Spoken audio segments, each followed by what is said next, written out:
2009 నుండి సభ్యత్వం తీసుకున్న కార్మికులను వెంటనే ఆన్లైన్ చేయాలని, భవన నిర్మాణ కార్మికుడిని వెల్ఫేర్ బోర్డుకు చైర్మన్ గా నిర్మించాలని, మీ సేవ ద్వారా ఇచ్చే సభ్యత్వం రద్దు చేయాలని, వెల్ఫేర్ బోర్డు నుండి బోగస్ లేబర్ కార్డులను రద్దు చేయాలని నిరసన వ్యక్తం చేస్తూ అనంతరం ప్రజావాణి కార్యక్రమంలో తెలంగాణ భవన నిర్మాణ కార్మిక సంఘం ఆధ్వర్యంలో వినతి పత్రాన్ని అందజేశారు. ఈ కార్యక్రమంలో తెలంగాణ భవన కార్మికుల కమిటీ అధ్యక్షులు ములాసపు రాజన్తో పాటు కార్యవర్గ సభ్యులు దయాల రాజేశం, బండారి మల్లయ్య, ఇల్లాల ప్రభాకర్, గాలి గంగారాం, భారత రమేష్, గంగం లచ్చన్న, గాలి రవి, రవీందర్ తదితరులు పాల్గొన్నారు.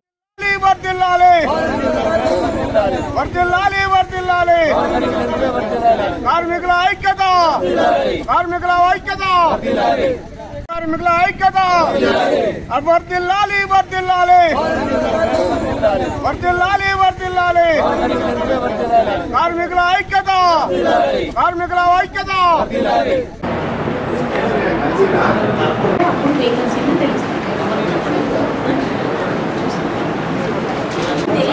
దయచేసి వాళ్ళ మాట వీళ్ళ మాట విని తిరగొద్దు.